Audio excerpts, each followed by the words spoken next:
حضور اکرم صلی اللہ علیہ وسلم فرماتے ہیں، صحیح حدیث ہے یہ، 3 لوگ سفر پر تھے، 3 دوست تھے، یہ تینوں سفر پر تھے اور یہ پہاڑوں کے راستے سے جا رہے تھے۔ ایک پہاڑ کے غار میں ان لوگوں نے پناہ لینے کے لیے تھوڑی دیر آرام کیا اور بارشیں شروع ہو گئیں، طوفانی بارش، اور ایسی بارشیں آئی کہ پہاڑ کے پتھر کھسکنے لگے اور ایک بہت بڑی چٹان کھسک کر کے یہ غار کے منہ پر آ کر گر گئی۔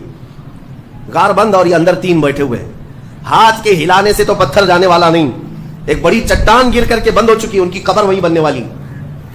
3 لوگ ہلا کر کے کیا ہٹا سکتے تھے؟ اب تینوں لوگوں نے کیا کیا؟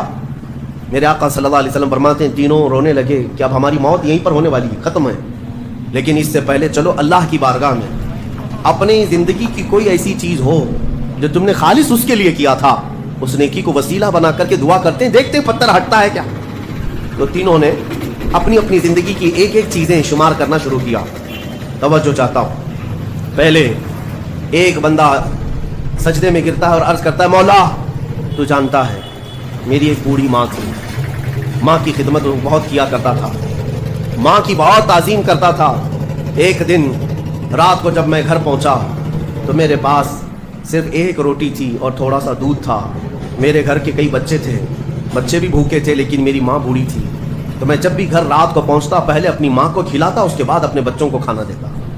اس دن ایسا ہوا کہ میرے پاس صرف ایک روٹی اور تھوڑا سا دودھ تھا، ماں بھی بھوکی تھی اور بچے بھی۔ بچے آ کر لپٹ گئے، کہنے لگے کہ ہمارے لیے کھانا، بھوک کی شدت ہے۔ میں نے بچوں کو تھوڑی دیر کے لیے بٹھایا گھر کے باہر اور اس روٹی کو چور کر دودھ میں اپنی بوڑھی ماں کو کھلایا۔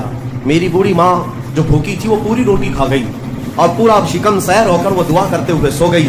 اس رات کو میں بھی بھوکا رہا، میرے بچے بھی بھوکے رہے، ہمارے گھر میں اس کے علاوہ کوئی کھانا نہیں تھا۔ اے رب ذوالجلال، میں نے اپنی ماں کے ساتھ یہ جو حسن سلوک کیا خالص تجھے راضی کرنے کے لیے، خالص تجھے راضی کرنے کے لیے۔ مولا اگر یہ میری نیکی تجھے پسند ہے تو یہ چٹان کو ہٹا دے۔ وہ دعا کر رہا تھا، چٹان تھوڑی کھسک گئی، اپنے آپ کھسک گئی، لیکن اتنی نہیں کہ وہ نکل سکیں۔ دوسرا جو ساتھی تھا وہ سجدے میں گرا اور وہ دعا کرنے لگا۔ یہ پوری حدیث پاک موجود ہے جس کو میرے آقا نے بیان کیا۔ میرے عزیز و زندگی میں کوئی ایسی چیز ہو جو اللہ کے لیے کیا ہو، پھر دیکھنا زندگی کی مصیبتیں آئیں، اسی نیکی کو تم اللہ کی بارگاہ میں رکھ سکتے ہو۔ دوسرا سجدے میں گرتا اور کہتا ہے، مولا تو بہتر جانتا ہے میں اپنی چچیری بہن کا عاشق ہو گیا تھا۔ اس کی چچیری بہن تھی، چاچا کی بیٹی، عاشق ہو گیا اور ہم دونوں میں معاشقہ چلنے لگا، ایک دوسرے سے محبت کرنے لگے۔ ایک دن ایسا آیا کہ ہمارے گھر والے اور اس کے گھر والے سب باہر چلے گئے، ہم دونوں تنہا رہ گئے اور ہم دونوں ایک کمرے کے اندر آئے، ہم دونوں نے گناہ کرنے کا ارادہ کر لیا۔